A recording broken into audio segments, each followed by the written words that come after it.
છોટાઉદેપુર જિલ્લામાં કમોસમી વરસાદથી ખેડૂતોને રહીશો મુશ્કેલીમાં શાકભાજીના ભાવમાં બમણો વધારો. વિગતે વાત કરીએ તો છોટાઉદેપુર જિલ્લામાં થયેલ કમોસમી વરસાદને કારણે ખેડૂતોને મોટા પ્રમાણમાં નુકસાન સહન કરવું પડી રહ્યું છે. ખાસ કરીને શાકભાજીની પાકને ભારે નુકસાન થતા બજારમાં પૂરતા પ્રમાણમાં શાકભાજી ઉપલબ્ધ નથી, જેના સીધા પ્રભાવ રૂપે મોંઘવારી વધી છે.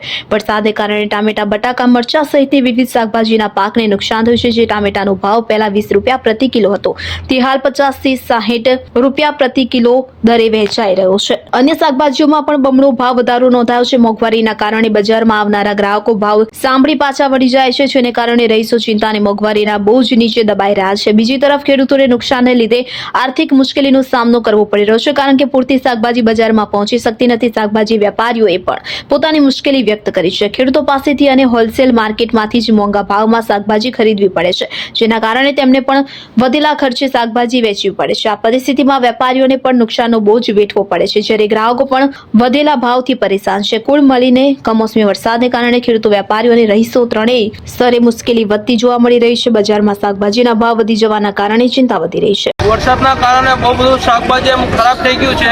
અમને 50% ભાવ વધારો થઈ ગયો શાકભાજીમાં. જે વસ્તુ 20 રૂપિયા કિલો હતી એ વસ્તુ 50-60 રૂપિયા કિલો છે.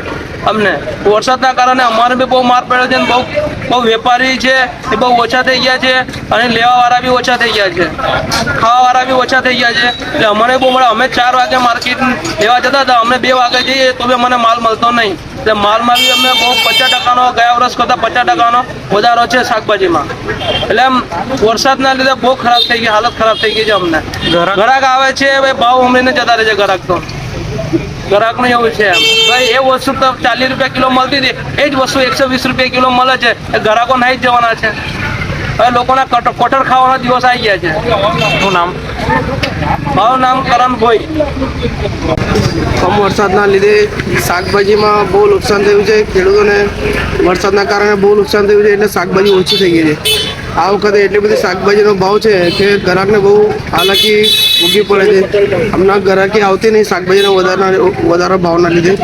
તમે જોઈ શકો છો માર્કેટમાં બહુ ઓછી પબ્લિક આવે છે, અને ખેડૂતો બી શાકભાજી લઈને નહીં આવતા, કેમ કે શાકભાજી નહીં તો કઈથી લઈને આવતા. આ વર્ષે, ગયા વર્ષે ટામેટાનો ભાવ 20 રૂપિયા કિલો હતો. આ વખતે 60 રૂપિયા કિલો ટામેટાનો ભાવ છે. ગીરોડા આજે 80 થી 100 રૂપિયા કિલોનો ભાવ છે. બધી શાકભાજી ભાવ 4 ગણા છે. આ વખતે શાકભાજી નથી, ખેડૂતો પાસે શું લાવે બજારમાં. શું નામ? દિનેશભાઈ ભોઈ, શાકભાજી વાળા. અકિલ બલોચ, છોટાઉદેપુર.